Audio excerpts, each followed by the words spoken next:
오늘 주제를 보시면 사회복지사 2급 자격증과 방통대 편입 두 가지를 같이 준비하는 과정이죠. 이거는 제가 학습자분들 상담을 하면서 한번 다루기는 해야겠다 생각을 하고 오늘 이렇게 준비하게 되었는데, 각각의 과정만 놓고 보면 난이도가 높지는 않지만 이걸 병행을 하려면 어떻게 해야 할까? 애초에 병행하는 게 가능하기는 할까? 이 질문에 대한 답을 지금부터 알아보도록 할게요. 본론으로 들어갈 건데, 처음부터 이 두 가지를 같이 보려고 하지는 마세요. 하나씩 먼저 보겠습니다. 자, 일단은 사회복지사 2급 자격증. 여기서는 전문대학 졸업 이상의 학력 조건, 그리고 자격증 취득에 필요한 17과목 이수, 이렇게 두 가지를 요구하게 됩니다. 수업 이수 내역과 학력 조건, 이렇게 두 가지만 있으면 되는 아주 쉬운 과정 중 하나라는 것을 알 수 있죠. 그러면 이제 방통대 편입, 이거를 학점은행제로 하겠다 하면은 3학년 편입학 기준으로 학사학위 과정 중 63학점 이상 보유하고 있으시면 됩니다. 이때부터 원서 접수가 가능하고요. 보시면 아시겠지만 두 가지 과정 모두 다 난이도가 그렇게 높은 과정은 아닙니다. 이거를 같이 하려고 하니까 생각해야 할 게 생기는 것인데, 그럼 이 두 가지를 같이 하려면 어떻게 해야 할까? 내가 이 두 가지를 같이 하고 싶다 했을 때 가장 중요한 것, 오늘 영상의 키포인트라고 보면 될 것 같은데요. 두 가지를 같이 하고 싶어. 하지만 병행이 아니라 순서 정렬을 먼저 하세요. 이게 무슨 말이냐? 딱 잘라서 말하면은 뭘 먼저 하고 싶습니까?에 대한 답을 정하고 가라는 것입니다. 왜냐?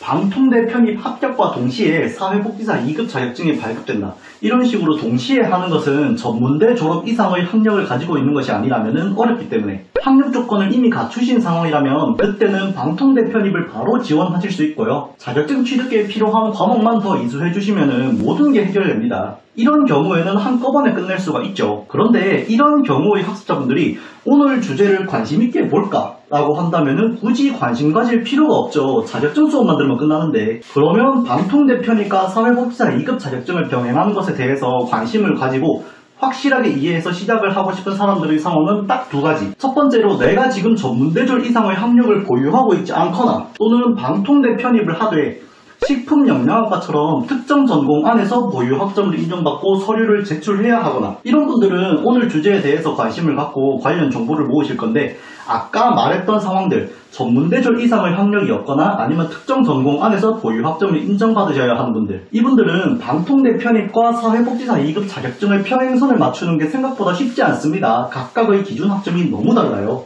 방통대 편입 기준은 63학점이잖아요. 근데 학점을 모으는 것도 모으는 건데, 일단은 편입이니까 편입 원서 접수 일정에 맞춰주셔야 하겠죠. 그리고 여기서는 63학점인데 자격증 취득에 필요한 17과목을 학점으로 계산하면 이거는 또 51학점이잖아요. 여기서 전문학사까지 받아야 한다면 그때는 29학점을 추가로 받아주셔야 하겠죠. 이렇게 각자의 기준 학점이 있는데 이거를 억지로 붙이려고 하시면 학생만 힘들어집니다. 그래서 제가 순서 정렬이 중요하다고 강조하는 거예요. 무엇을 먼저 할 건지 결정했다면은 그거를 기준으로 잡아서 나머지 하나를 붙이는 게 좋다고 말입니다. 두 가지의 선을 한꺼번에 그어서 이 두 가지를 같이 따라가는 게 아니라 하나의 선을 먼저 긋고 다른 하나의 선을 하나 더 그리면서 따라오는 것, 이게 제가 말한 순서 정렬이라고 봐주시면 될 것 같아요. 이걸 이해하셨으면 오늘 주제에 대한 답은 굉장히 쉽게 나옵니다. 그러면 오케이, 나는 자격증을 먼저 취득하고 편입 준비할래 라고 한다면은 자격증 취득 과정 쭉 진행하시고 이후에 편입 원서 접수하시면 됩니다. 자격증을 먼저 얻고 나서 편입을 하는 과정은 굉장히 쉬워요. 자격증을 얻으실 때 과목을 이수하시면서 학력 조건까지 갖추시잖아요. 이거를 전부 마무리하시면은 자연스럽게 방통대 편입 지원 자격도 생깁니다. 다만 이제 이렇게 하시면은 항상 나오는 질문 중 하나, 전 식품영양학과 지원할 건데 사회복지학 먼저 받아도 괜찮나요? 이 질문인데, 여러분, 학점은행제의 학습자 등록 내용은 분기마다 한 번씩 바꿀 수 있습니다. 딸깍 몇 번이면 목표 학위와 전공을 바꿀 수 있는 게 학점은행제예요. 내가 식품영양학과에 편입을 한다고 해도 학생의 전공, 보유 학점 두 가지만 보기 때문에 지금껏 이수한 학점을 인정받지 못하거나 새로 수업을 들어야 하실 필요는 없고, 사회복지사 자격증 취득에 필요한 공부를 모두 끝마치고 나서 식품영양학과 서류 제출 기준에 맞게 학점은행제 목표 학위랑 전공 변경 신청하시면 서류 제출할 때 전혀 문제없이 진행하실 수 있습니다. 그 다음은 이제 반대의 경우도 봐야겠죠. 나는 방통대 편입이 먼저다 라고 한다면은 이때는 설계와 일정을 조금 더 꼼꼼하게 봐야 하고요. 학습자님이 뚝심 있게 목표를 밀어붙일 줄도 알아야 한다고 생각을 합니다. 방통대 편입 조건이 보유 학점 63학점 이상이고,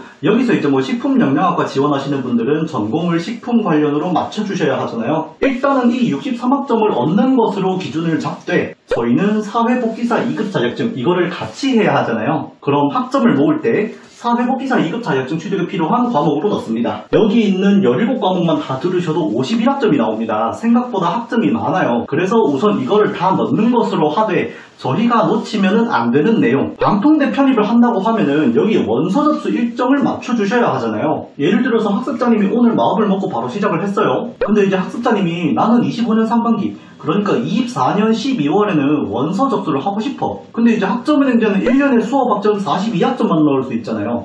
나는 수업도 아직 다 못 들었는데 편입 학점도 부족하네? 그럼 이때는 방통대 편입 접수에 필요한 학점을 수업이 아닌 자격증과 독학서로 보충해 주셔야 하겠죠. 왜? 지금은 방통대 편입을 먼저 하기로 했으니까. 이런 식으로 학습자님의 현재 상황, 그리고 내가 언제 편입 원서를 넣을 건지에 따라서 학습 과정이 달라지다 보니까 자격증 먼저 하고 편입하는 것보다는 설계를 만드는 과정과 학습 일정을 조금 더 꼼꼼하게 살펴야 하고요. 내가 원서를 언제 쓸 거냐에 따라서 학습 과정이 다르기 때문에 목표를 정했으면은 이거를 뚝심 있게 밀어붙일 줄도 알아야 하는 것이죠. 그럼 아까 제가 말했던 예시를 그대로 이어서 학습자님이 24년 12월에 원서 접수를 하고 싶은데 사회복지사 수업도 들으면서 학점을 모으고 뭐 어찌저찌 다 해서 편입도 합격을 했어요. 그런데 나는 아직 자격증 취득에 필요한 수업도 다 못 들었고 학위를 받는데 필요한 학점도 모으지 못했어요. 2학기밖에 수업을 듣지 않았으니까. 빠르게 편입 합격을 하기는 했는데 그러면 나머지 자격증 공부는 어떻게 하나요? 라고 물어보신다면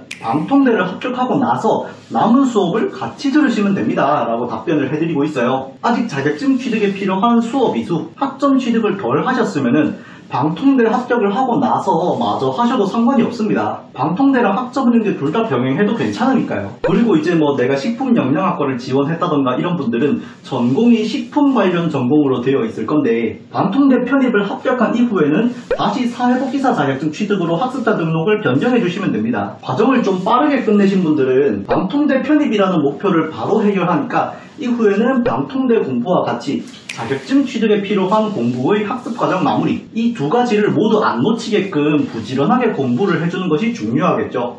번외로 이제 둘 중 뭐가 더 빠른 길이냐라고 한다면은 방통대 편입을 우선으로 잡고 공부하시는 게 훨씬 더 빠르고요. 둘 중 뭐가 더 쉬운 길이냐라고 물어본다면 자격증 취득을 우선으로 하는 게 훨씬 쉽습니다. 기준은 제가 결정하는 게 아니라 학습자님의 목표에 맞게 잡고 가는 것이니까요. 설명해드린 내용들 보면서 순서 정렬 먼저 하시고 공부를 시작하시면 어렵지 않게 과정을 진행할 수 있을 겁니다. 오늘 제가 준비한 내용은 여기까지고요. 추가로 궁금하신 부분이 있으면 댓글 남겨주세요. 확인해서 답변해드릴 수 있도록 하겠습니다. 시청해주셔서 감사합니다. 저는 지금까지 기름진 학점은행제 안선생이었습니다.